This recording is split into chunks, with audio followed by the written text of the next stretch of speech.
Welcome to the Night Shift Bandits. This is Master Thomas speaking. I would like to thank you all for joining us and let you know that you're receiving this because we kind of screwed up on one of our streams earlier. This was Resident Evil 7 Part 2, so you're getting the video from that, but we're also going to put on top of that a podcast for you to listen to, so you don't miss our voices. Thanks for understanding, and thank you for coming to our channel. Like, comment, subscribe. Peace. Spooky vibes for your spooky lies. How y'all doing today? We're here to talk about friendship, integrity, the desire for survival at all costs for the most critical parts of our lives when that moment hits. And next thing you know, you hit a snag and you gotta run back to your guy when he says, "What are you buying?" And life carries on until you're dead. What's up, everybody? We're the Night Shift Bandits. Oh my god, I'm sorry, I had to hold my breath. I was trying so hard not to breathe. I did not want you to. So he's a punk. Hi, welcome to the Night Shift Bandits. Master Honor, Thomas here.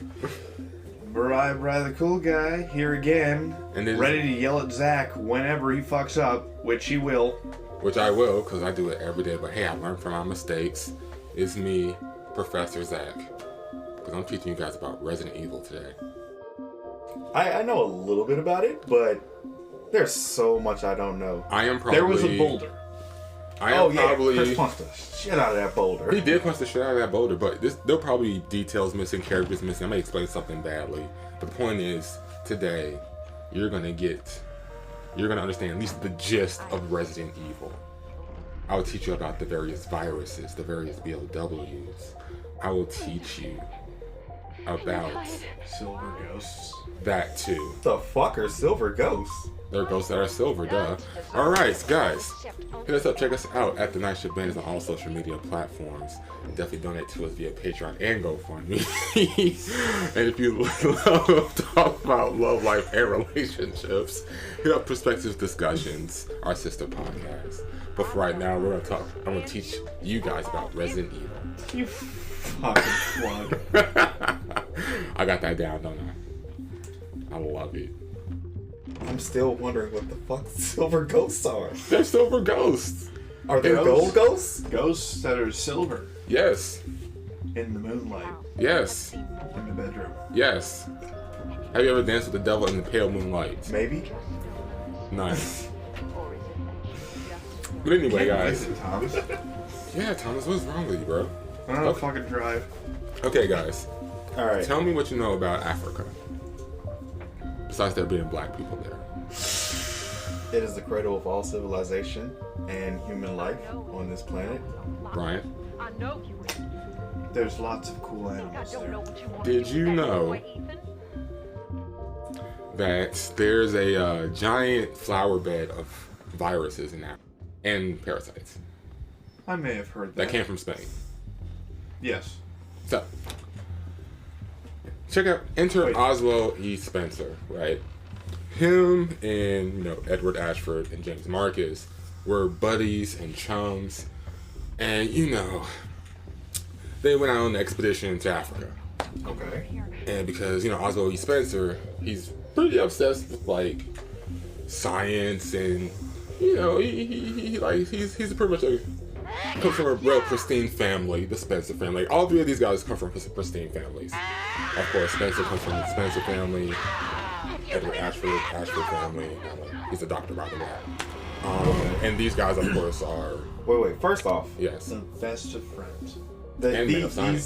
These best friends who love science so much, Yes. I already can see that they're going to hate each other in the future because of some experiment going on. Oh, What are man. you saying? No, nothing will go wrong at all. Hey, Oh, all I'm man. saying is Capcom Nothing might at have all, used people. this whole story before in Mega Man. I mean, leeches are indeed involved in this.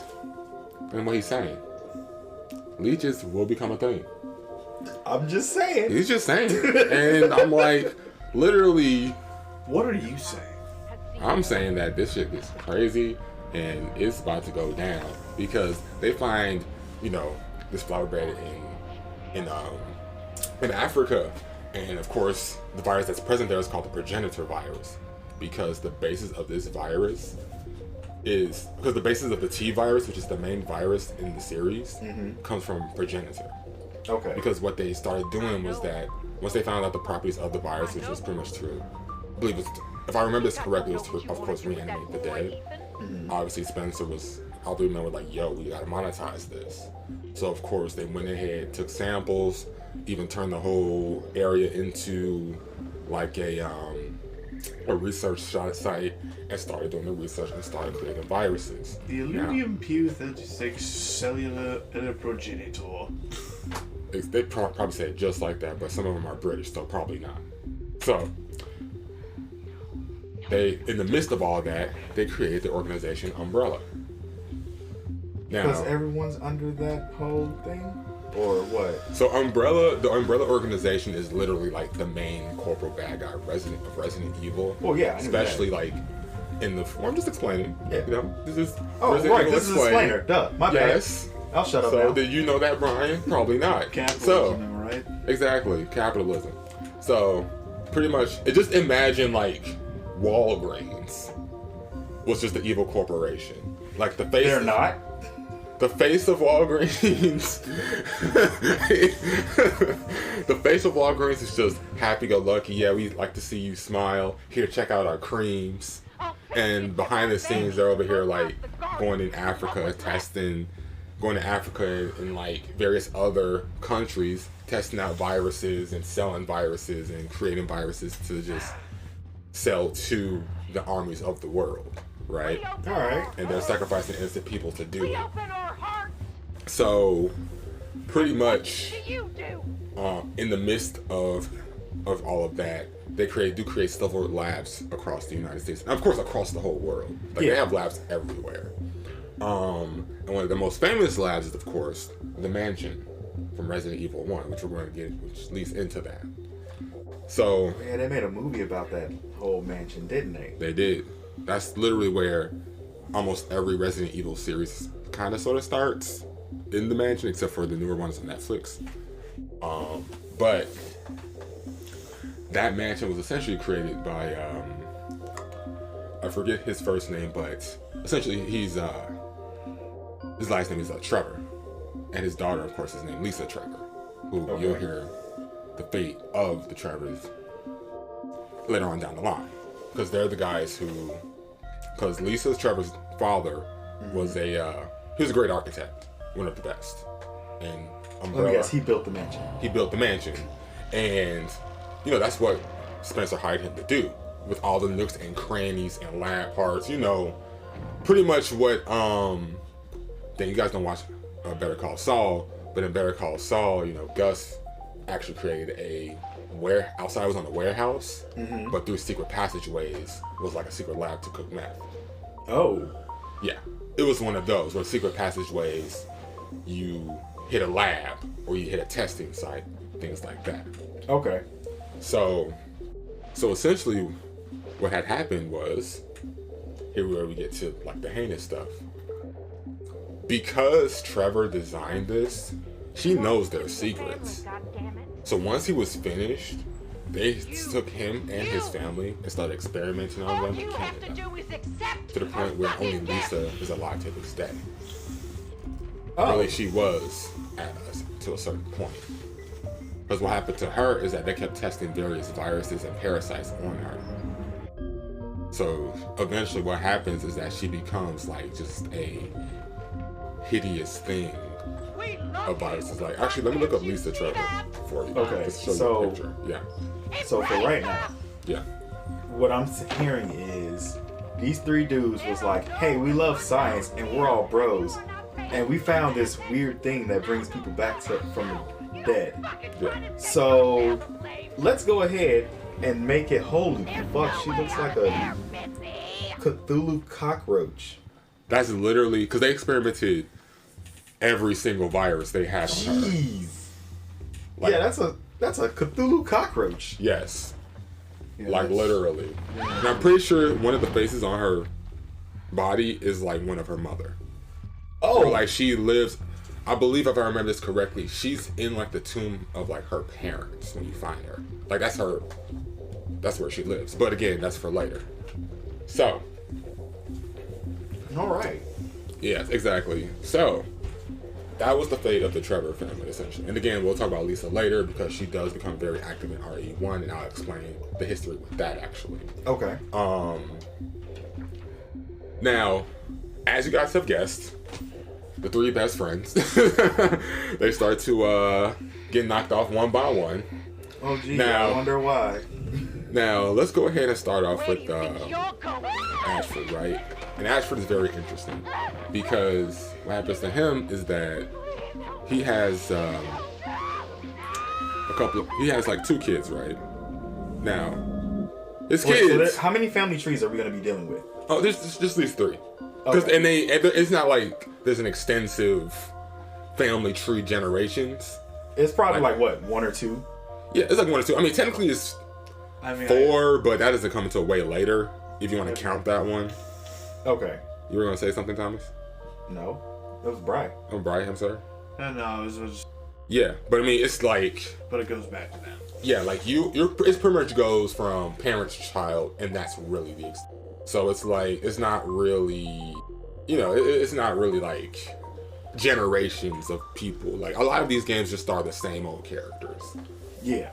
So. Because, I mean, I've heard Claire for so long. Yeah. And Leon and crap, I forgot her name. Joe? Yeah. More than likely. The one who's a member of Stars. I'm a member of Stars. I only remember her because of that game. I only remember 8. But yeah, so. Okay.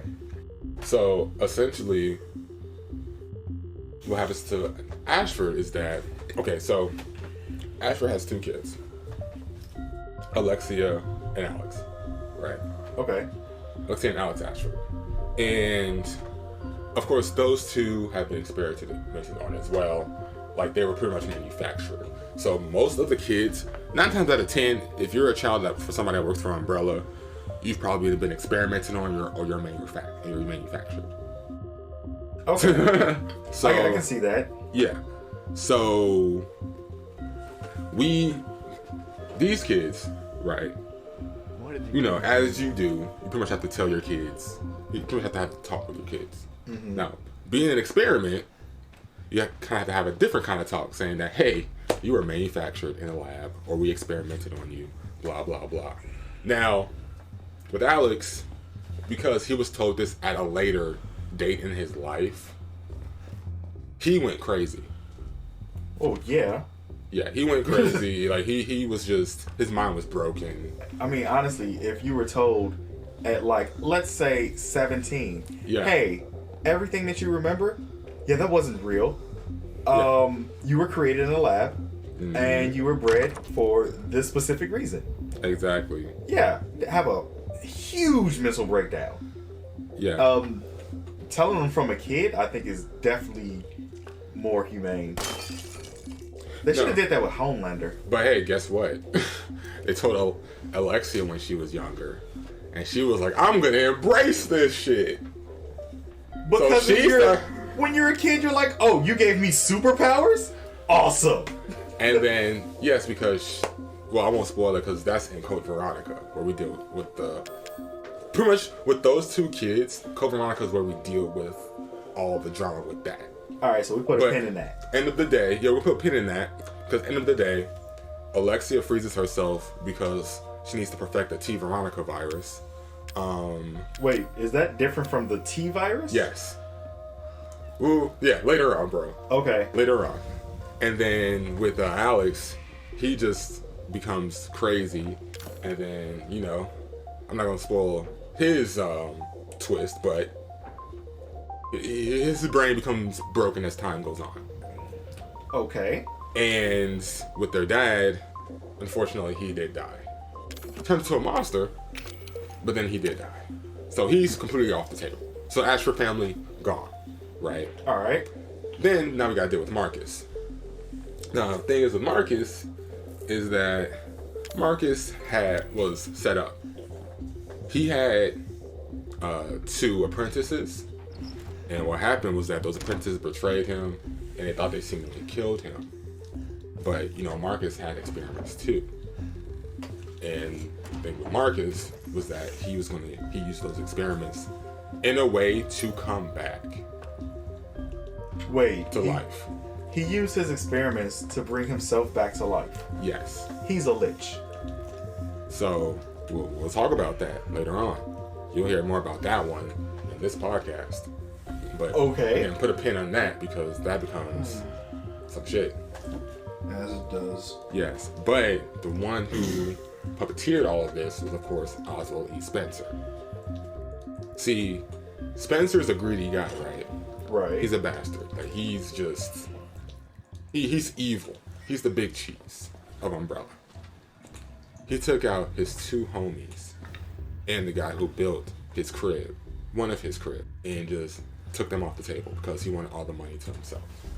He wanted that is a smart decision to do, though. It's, you know, especially if you're an evil asshole. His main goal was to literally become a god and create a race of super beings, turn humans into super beings. I've never heard that before. Right. No, not at all. Never, ever. Right? So original. Never in history. So that's his reason for mainly creating Umbrella and doing all these experiments, getting all this money, and blah, blah, blah. Okay. So, again, keep that in mind. As you can see, and, you know, he does have, like, agents and... which in a word, I don't want to call them generals, but he does have men under him who are just literally loyal to him. Like, for example, in the side games, Umbrella Chronicles, which pretty much goes over pretty much all the stuff that were happening in the background of all the Resident Evil games up to a certain point. You have this guy named Sergei, who's a Russian fellow who actually, I want to say at the fall of the Soviet Union, he lost his home or whatnot, and he was having a hard time. But Spencer took him in and gave him a home. You have guys like that. Okay. You know? So, you're throughout my explanations, you're going to hear about different agents and different people who just hug the philosophy of Umbrella. Who hugs Otto E. Spencer because he helped them out. So, I'm guessing that's going to be people like Wesker. We'll talk about that. Sure. Yeah. Yeah, that voice, that name was going to eventually pop up. So. Oh yeah, it is. It's pop up very soon, actually. So. And these are all the events of 1, right? No, these are all this is before 1. This is pre stuff. So I'm giving you the foundation. This is all just set up. This is set up. All of this is just set up. Okay, all this happened in set up. Cool. Yes. So. Not even at the mansion yet. Not even at the mansion yet. Okay. So, we know about Spencer, and we know about, you know, his crew, right? So, let's go ahead and fast forward to the banging 90s. All right. We have our favorite team, Stars. Yeah, Raccoon City. Raccoon City. Right in the heart of Raccoon City. With Rocky the Raccoon. Going off the trash pan town. Yeah. All right. Get down the trash pan Shout outs to all the garbage bandits out there. We love you guys. But anywho, Raccoon City, which is the home of the great members of Stars. Yeah. We got Rebecca Chambers. We got Chris Redfield. We got Jill Valentine. And we got a few other guys too, like Brad Vickers. I think I remember what happened to him. Yeah, Brad's great. Yeah. He lives a nice long life. He really does. He does, yeah. So does all the other members of Stars. But we can't forget the one, the only Albert Wesker, who's the leader of Stars. Yeah. Yeah, can't forget him. Even though he seems like a really chill guy. He's a very chill guy. He's so chill that he wears his sunglasses At night. everywhere. Oh, everywhere. He never takes them off. Ever. This man is disgusting. He never. His face must be disgusting. He's like Johnny Cage. We're keeping these on, even when I sleep. I don't think... Nope. That's just dumb. That's just dumb. Boy. And it's like, you know, the STARS members, they're the cream of the crop when it comes to the policemen. They're literally like, they're like special forces within the Raccoon City Police Department. Okay, so they're supposed to be tougher than police officers. Yeah, these are the guys you send in Raccoon City to get stuff done, right? You know, Chris, he's young, he's hip, he's a ladies' man. He's like, ho, ho, ho, I'm good. What would that note say? I'm pretty sure it was along the lines of, ho, ho, ho, I'm gonna go get some ladies in Miami or something like that. Oh yeah, that was a dumb thing. Did we find that in the playthrough or something like that? Yeah, I think we found that in the playthrough. Yeah, it was something like that. And Chris, what are you doing? And it was to Claire, I think. Yeah. If I remember correctly. So he was like, hey sis, I'm gonna go and do this thing. I'm gonna buy some babes. Like, why would she want to hear that? Right, like, okay, bro, Jesus Christ, man. Oh, okay. But continue. But then, yeah, but you know, of course, Jill, Chris, Rebecca, like, they're all part of the STARS team. And you have Bravo team and you have Alpha team, right? Okay. So, now we're gonna get into the events of Resident Evil 1. Hey, the mansion. The mansion, right? Now, when Resident Evil 1 starts, Raccoon City reporters are reporting that, the newspapers are reporting that there's like weird attacks going on. Like victims with like human bites on them, or they're shredded to pieces from dog bites and whatnot, like out in the forest, right? Sounds like the beginning of The Walking Dead, or yeah, from the beginning of the Dawn, or whatever. Those. Pick a zombie movie. Yeah, pick series, a zombie thing. You know, it's the beginning, right? And you know, STARS is sent out to investigate it. Now, both STARS teams, Alpha and Bravo, were sent out, right? Mm-hmm. Keep that in mind, right? Now, the team, and I'm not sorry, I forget which one's Alpha and Bravo. I keep getting that mixed up, but the one with the team with of course, Jill and Chris and Wesker, is of course goes to investigate the mansion, and there's several of them, you know. Right. Like, I'm not naming any names because, of course, they'll pop up, and or they're probably not going to matter in the next 5 seconds. Yeah. So it starts off with them in the forest. You know, they're walking to the destination. They start apparently investigating. Their crew's getting picked off one by one. Okay. It's foggy. They're in the forest. They're trying to get to the mansion. And they keep hearing people getting shredded up. They keep hearing dog barks, footsteps, you know. Surprisingly, I've seen this movie. Yeah. This sounds like so many different movies. It is. It definitely is. And it gets to a point where now you have a group of dogs running out and they're trying to get to the mansion because guess what? It's the only safe place, right? They think. So they run to the mansion, and depending on who you choose to play as in Resident Evil 1, you can either get to the mansion as Chris or Jill. Oh. But if you play Darkside Chronicles, or I'm sorry, Umbrella Chronicles, it's both of them pretty much doing the same thing. Because why not? It's a light gun shooter. You play as both characters. So why the hell not? Right? Exactly. Which in my head, that's the canon thing. You know, like, I think that, like, if we're talking about, like, headcanon or how things actually went, I would think that they would have both met up with each other. They both met up with each other, and they would constantly split to go investigate. Which is pretty much, you know, they do, both their campaigns are different to explain that portion of, to explain the gameplay portion of it. And they do have different scenarios, but, like, overall, a lot of the same scenes do happen between the two. Okay. So I always think that, like, you know, in the beginning, you know, they split off, meet again in the middle, and then split off again, and then in the end, you know, you guys fight the big bad in the end. Right. That's how I think it goes. Okay. Yeah, that's how I think it goes. Like, in the actual, if this were to happen, like, real life type stuff. Right.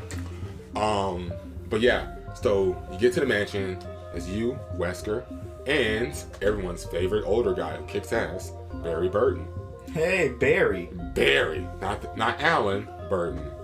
So you all made it. You guys are talking in like the big foyer, and you know the mansion's huge, and Barry obviously says, "Geez, what a mansion!" Because it's a big mansion. Thanks, Barry. He's so great. So observant. Very observant.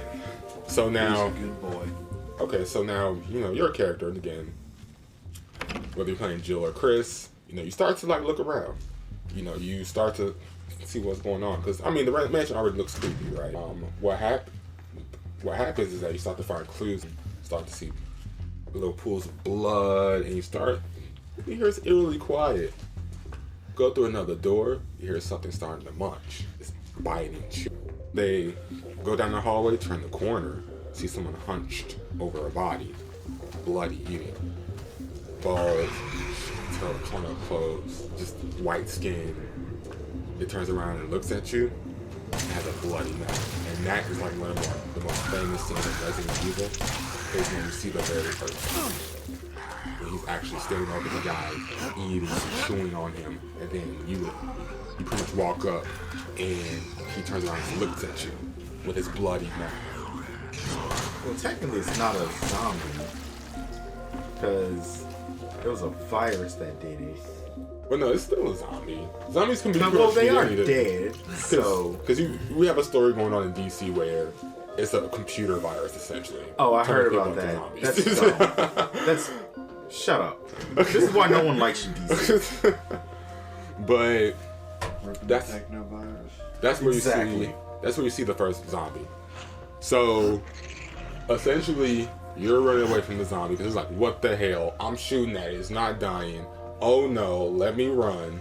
You know, don't stare and look at it, just run. Mm-hmm. And then you run into Barry, who has a magnum.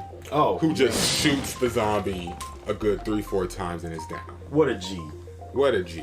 We love you, Barry. Now, you investigate the zombie, it's like, what the hell's going on here? You know, what's happening? This thing is dead, it was eating somebody else.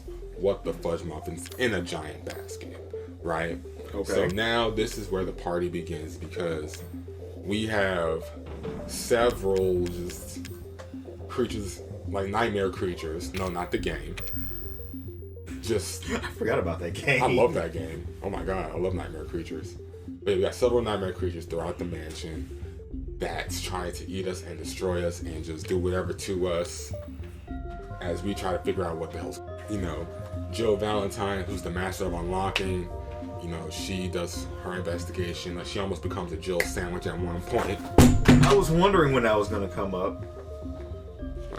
He dropped his phone. I dropped my phone. Sorry.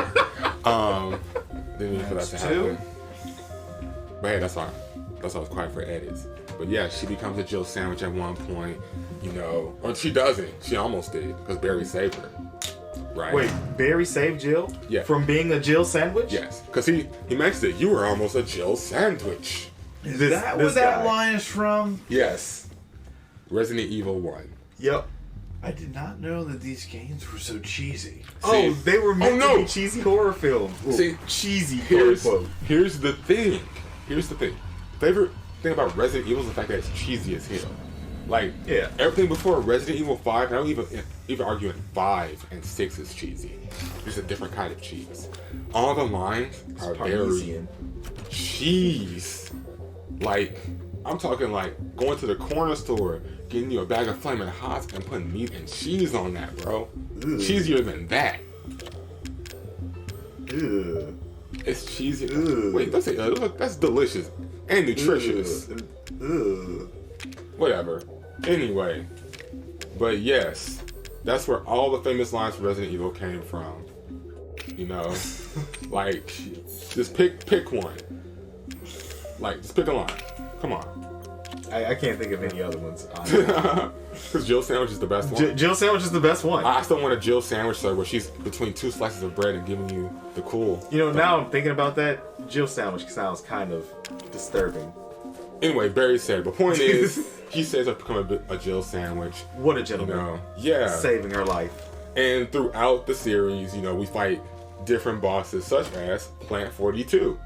Guess what Plant 42 is?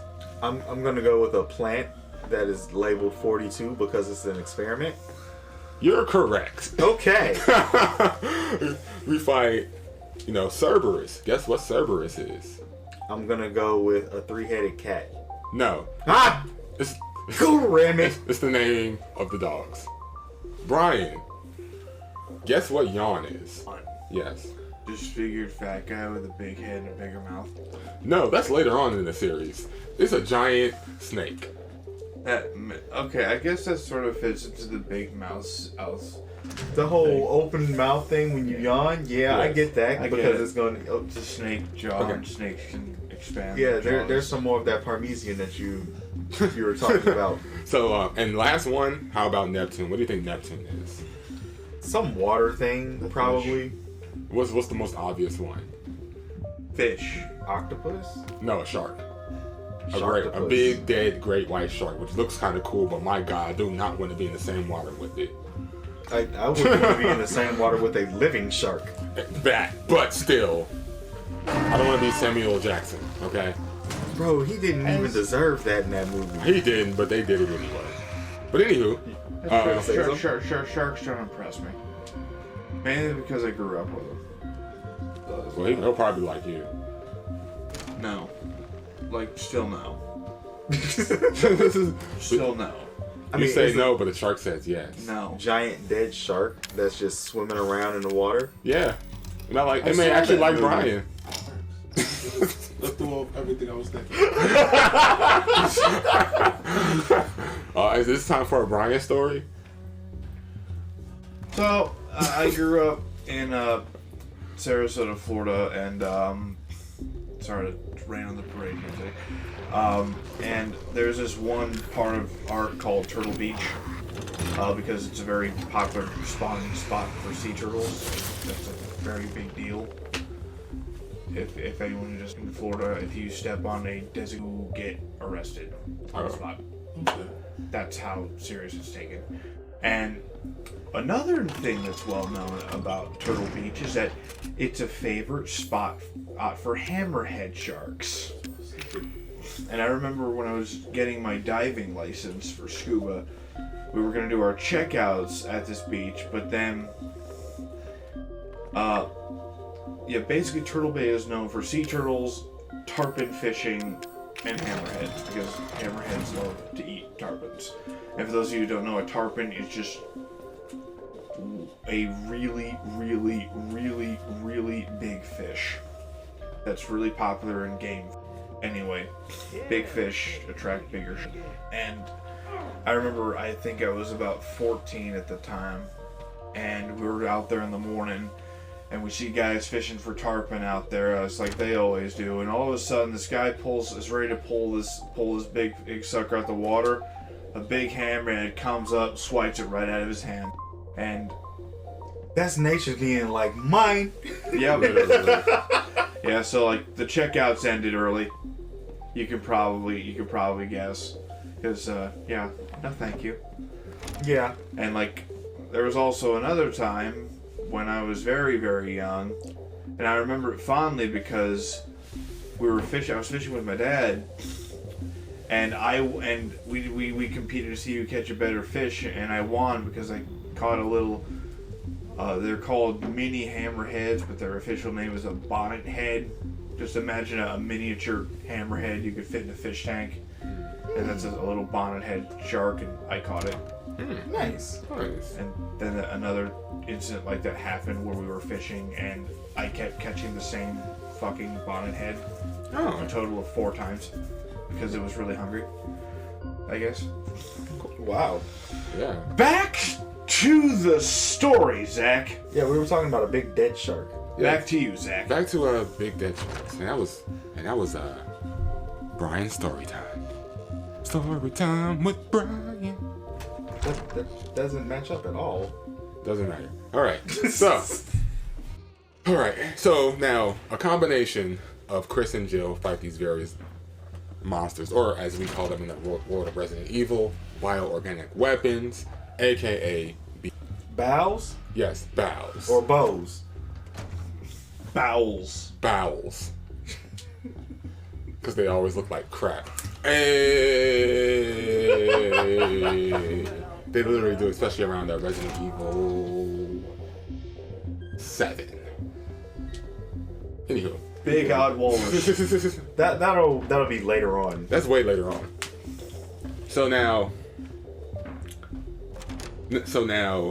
in the midst of all of this crap, you know, Barry's doing his own investigation, you know, Wesker's doing his own investigation. Pretty much everyone's split apart because we need to find a way to get out of here, find out what's really going on here. Okay.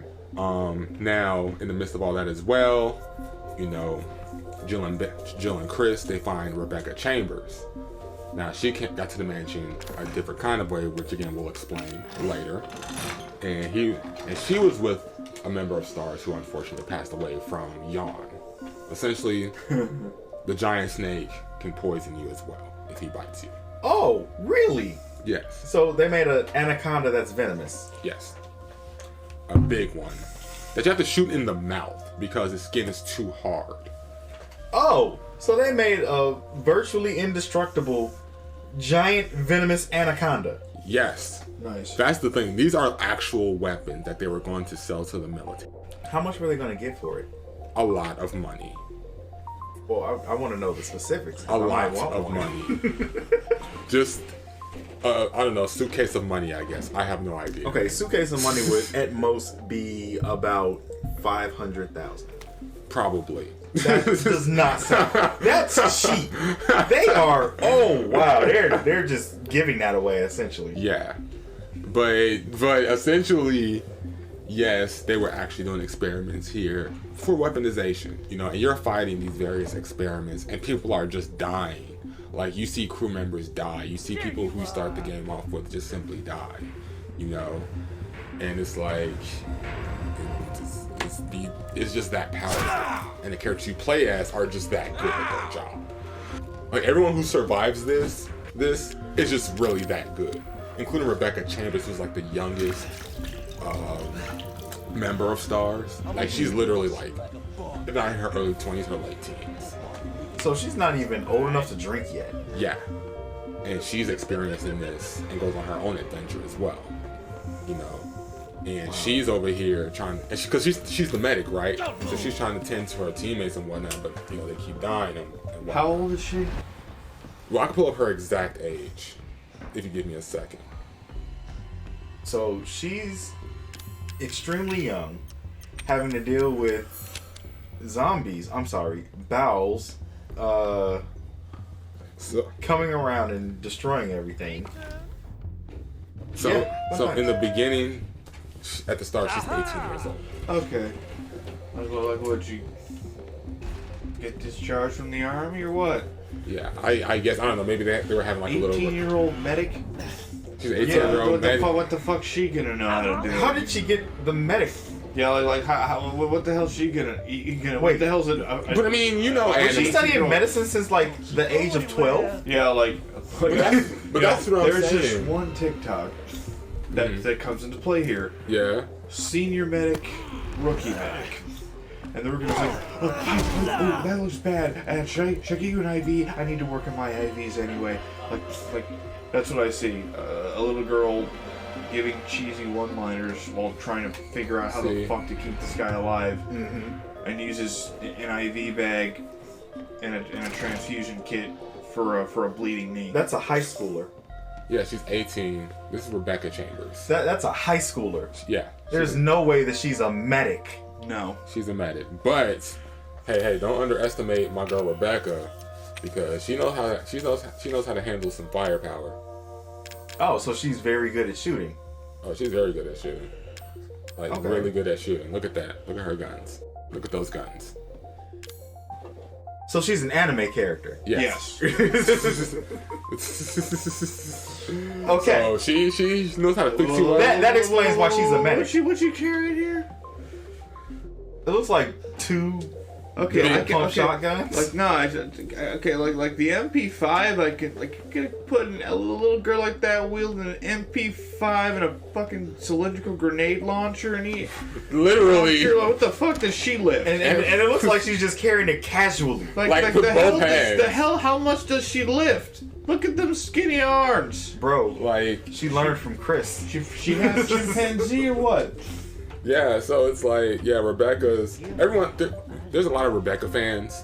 Because, like, for one, she's only in a handful of games, truthfully, to kind of spoil that a little bit. Okay. You know, and I mean, she goes on her own magical Yeah. girl adventures. she does. She really does. If you want to call them that. You know, she even appears in like one of the latest movies. So What? yeah. The live action movies? No, like the CG movies. Oh, There's a series of okay. CG movies. That's side stuff though. Okay. That's like its own side story. And so, fan favorite character, pretty cool character overall. She's not that annoying girl. She's actually like a sweet girl who just wants to help, but she has to do what she needs to do. You know what I Okay. mean? She's a liar though, but Yeah. Like Okay. you could say she becomes annoying in her own adventure because she turns into like that old bossy girl, but overall it's like she does what she needs to do. She's a fan favorite. okay. So, now we get to a point where we finally find out what's really going on. So, we find out that Albert Wesker and Barry Burton are traitors, right? Okay. But for different reasons. Now, we find this out when Jill and Chris find the lab, right? And they see Albert just simply typing on the computer saying, ha ha ha, I'm evil. I manipulated all of you. And I work for Umbrella because Umbrella's great. And they give me money for my smartness because I'm a scientist too. And that was Wesker, right? That's Wesker. Okay. Yes. And then right behind him, we think, we run into Barry and we think Barry's with us. Come to find out, no, Barry's a traitor too. Because Son of a bitch. I never would have expected that from you, Barry. because Umbrella threatened his family. Oh, well, So, that's yeah. understandable. He has no choice but to work for Wesker. And begrudgingly, Barry had to do that because, again, he has a family. He's the family man, It's like, I'm sorry I have to betray you guys, but they. I'm glad threatened you my listened to family. Guile. Yeah. Listen to Kyle Kieskat. No, I say Guile. Oh. Him too. Listen to Guile. Both of them are great family men. They are. So, from there, we listen to Wesker's plan. He's all like, ha ha ha, I work for Umbrella. Look at this beautiful tyrant monster I created, which right hand has a giant fucking spike it can stab you with. And looks ugly as hell. But it's That sounds kinda cool. convenient and yet inconvenient at the same time. Oh, it's very convenient if all you want to do is just kill people. I'm sure about that. I mean, it's a giant spike. Vlad the Impaler came up with that. And back in, like, way back when. Like, it's like now, the tyrants, and you'll see the tyrants a lot throughout the series because that's pretty much what the big, stupid monsters are. Like, in Resident Evil 2, for example, Mr. X. Okay, so that looks like the president in Final Fantasy VIII. President Daling on the train. Yeah. Yeah. Probably You just got- need a Phoenix down. Probably got some Resident Evil inspirations there. Probably. Resident Evil did come out before it. Yeah. If it wasn't Resident Evil, I'd say that was a Necromorph. Yeah. It's very, like, and that's why I love Resident Evil. Like, it's cheesy as hell, but they get monster designs right. Oh, yeah, they do. They do, especially like in the recent games. So they know how to create some monsters. And then, like I was saying before, all the big monsters that you encounter are pretty much going to be called Tyrant 001 or Tyrant this, Tyrant that. Like Mr. X from Resident Evil 2. So he's the 10th one? No, he's just Mr. That's his name. Oh, okay. He has. Okay, I thought they were trying to do like some Wolverine thing with Weapon X. No, I'm pretty sure he has a number, but he's well known as Mr. X. Okay. And then, Nemesis is a tyrant. Things like that. I didn't know Nemesis was a tyrant. Yeah, pretty much, like I said, because So they come any from one of those big ones that just kind of stalk you. yes, A tyrant. that stalk you, that's just big and burly, like just big and powerful, and looks scary as a tyrant, right? All right. So now, essentially, what happens is that as Wesker is looking at the tyrant and saying how great the tyrant is and how he's going to be a god, the tyrant is like in a tube and it wakes up and it stabs Wesker through the tube while breaking its capture. While it's breaking its like the glass and all of that. So the thing that Wesker was supposed to be in control of killed him? Yes. Awesome. Stabs him in the chest while breaking out of his cage and throwing Wesker across the lab. Obviously, That's gotta be so satisfying for the tyrant. It is, because he probably looked at Wesker saying, I really want to stab this guy, but he's not coming close enough. Yep. Like, can I get through this glass? Yeah. Yes! Yes, I can.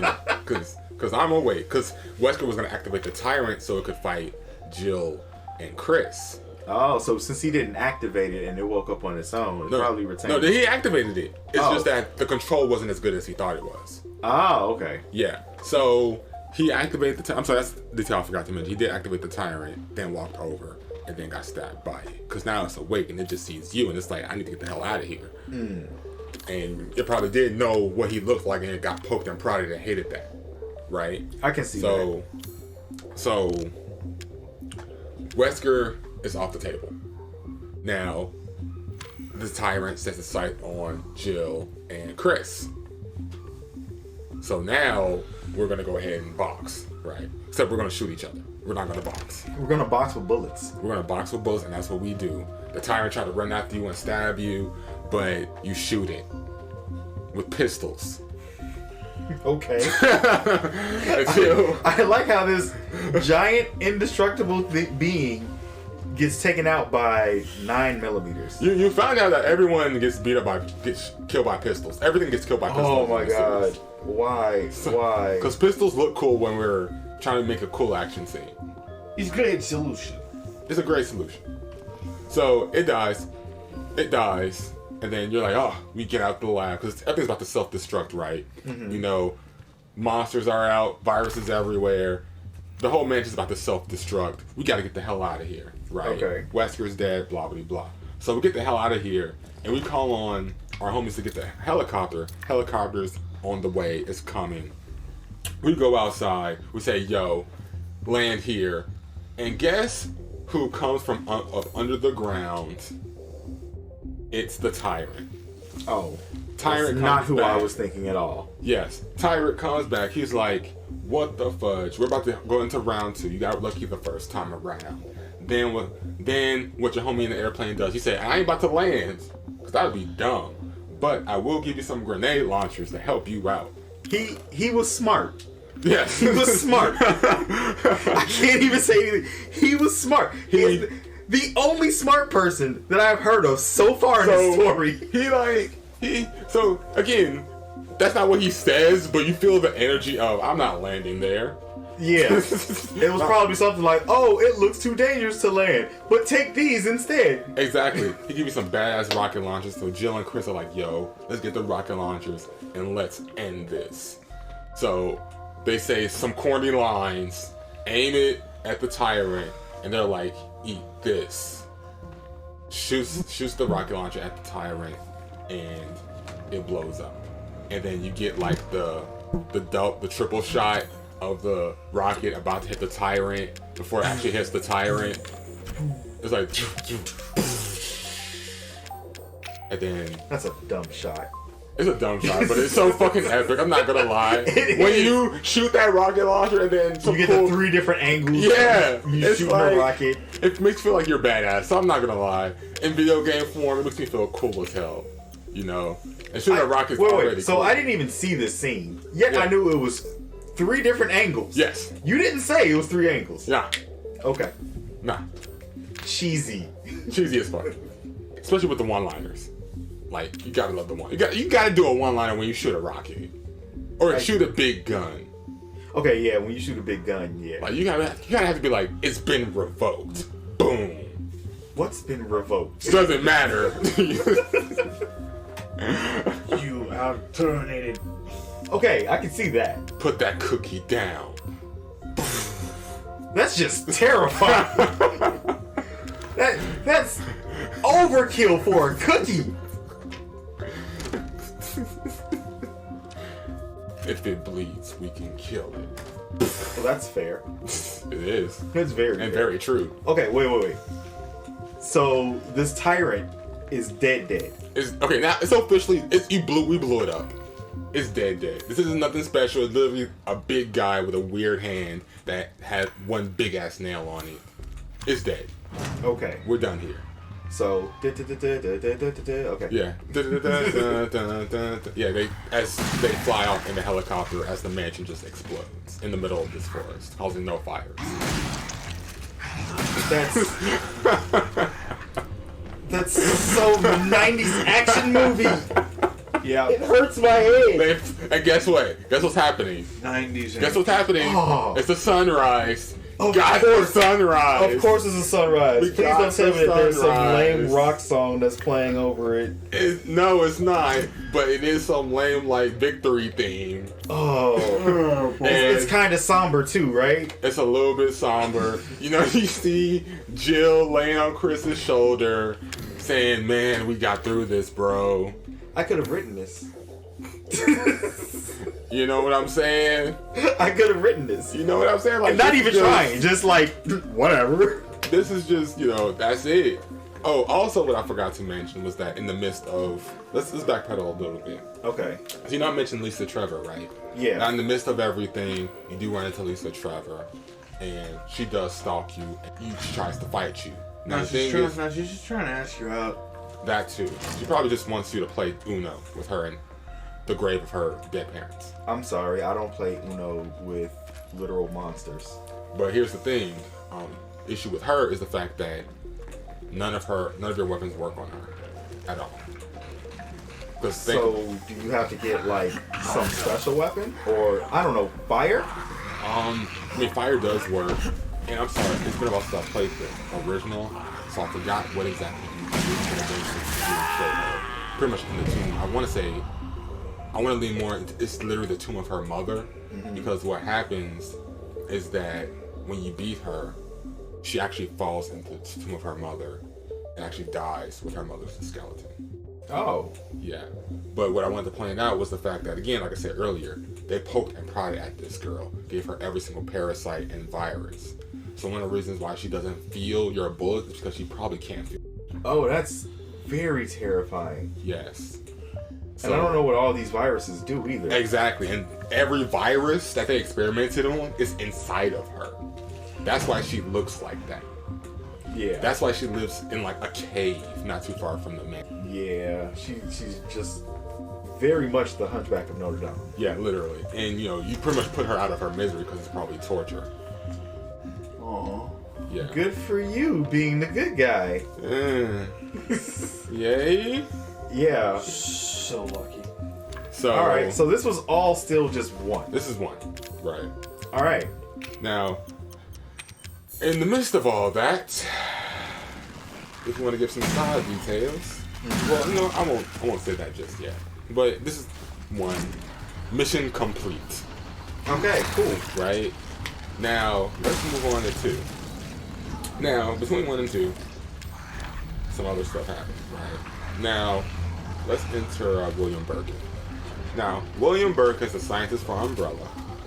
Yeah, he's a cool scientist. You know, he has a family. His wife is a scientist. His little girl, Sherry Birkin, is a little girl scientist. Now, she has not been experimenting. She has like some special qualities to her, but that comes a little bit later on down the line. Okay. Right, but she's a normal little girl, actually. She's pretty cool. And Annette Birkin, the wife, mom, you know, they're famous parent scientists who are constantly too busy for their kids. And Let me guess, they're both douchebags. they're douchebags, but to be honest with you, if it isn't the one thing that they love, it's their daughter. But the thing is that Well, I mean, they didn't experiment on her yet. So. they didn't. They haven't done it at all, really. Oh, wait, you said really? Really, truthfully. Okay. I mean, something does happen to her, but that's because That's through outside other of... means. Yeah. Yeah. Okay, so But that's good. I still think her DNA is kind of special anyway, but it's not like, yeah. Now we're gonna wait because I know you're gonna open the door for editing. But yeah. So they're like the famous parents were too busy and too distant, Right. and like, you know, Sherry kind of doesn't like that, but they do love her at the end of the day. Okay. Now, one day, right, William creates the G-Test called the G-Test. Pretty much the next level of the G-Test. So, what does the T-virus do exactly? So, T-virus turns people into zombies. Alright. And it turns them into, like, depending on who it is, turns into zombies or maybe all different effects. That's why they were trying to. Okay. Alright. So, what about the G-virus? What does that do? The G-virus does. What that does is that it'll literally turn you. Now, you remember, giant eye on his shoulder. Oh, yeah. I remember that dude. That was He kept transforming. Yeah, what's her name? Yeah, that's really nice. Okay. That was perfect. That's what the G-virus does. It's meant to constantly evolve and get better, especially when it takes damage. It's literally the Hulk. Literally. No, not the Hulk. It's more like, Well, I mean, it quote unquote gets stronger technically. Yeah. Like, you've seen what it can do. Yeah, Right. It's disgusting is Yeah. how much powerful it gets. Yeah. So that's pretty much what that does. Now, and I'm sorry, I guess I didn't really explain the viruses, but I'll do that. Be mindful of that. Okay. But William creates the G virus. Umbrella loves it. But now we need to get William off the table because he's did a whole lot of stuff on Umbrella that I will mention. They send in the Umbrella SWAT team, which is led by Hunk, who's a badass guy. He's known as the Grim Reaper. He's the guy who gets. If there is any man that gets shit done, he's that. Okay. And he leads the group to kill William, which they do. William literally knows that they're coming, tries to get his files with the G virus and the T virus. And while he's holding them in his hands, like in his arms, because it's in a suitcase, the SWAT team finds him and shoots him and kills him. While he does take a bit of the G virus, so he does indeed survive and start to turn into that monster in the volume. So that's essentially how William Burton came. He took the virus, got shot by the SWAT team, destroyed the SWAT team of everyone except Pump, because their mission was not only to kill Burton, but to get the samples of the virus, which he did. Well, they had two missions to accomplish in everything. Exactly. Like literally, Punk was always the only survivor. He has a history. Suspicious. He has a history of that. But no, they all are just bad. He's just that good. That's what it is. Like there's literally a single mission in Resident Evil 2, which we haven't done yet, which we will do. Okay. Where it's literally just him. You're just fighting. They just give you a bunch of ammo. You're just going through like zombies and Lord knows what else. It's difficult. Don't let the ammo fool you. It's difficult. So you have to strategize. But no, he's just that good. Like literally, this man listens to music while on missions killing zombies. Well, I mean, I would do that too. Yeah.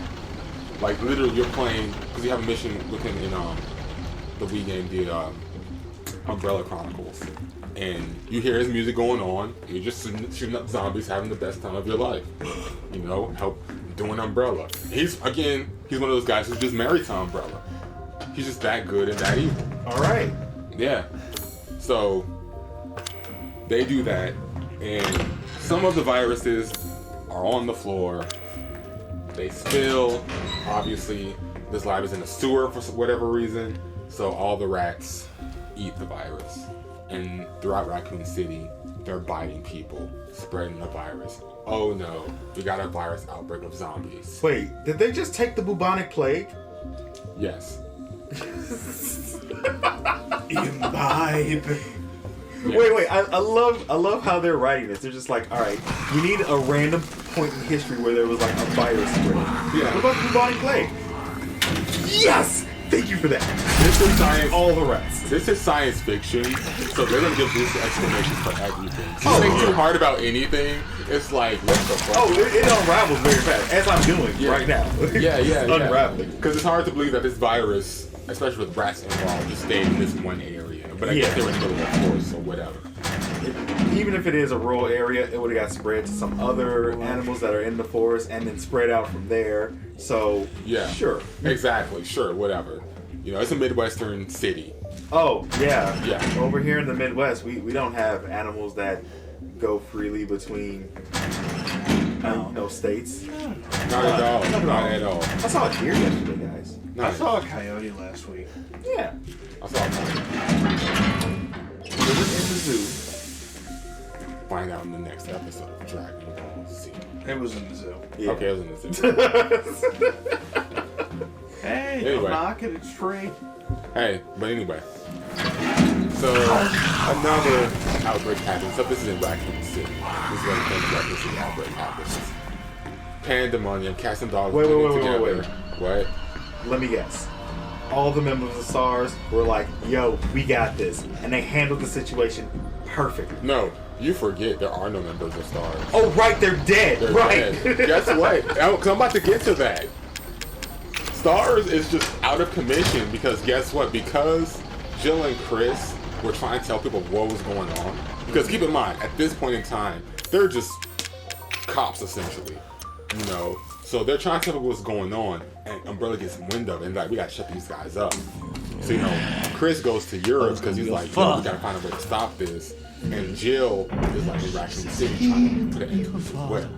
So she's doing it on her end, but she's being haunted, right? Brother, sister duo, right? Exactly.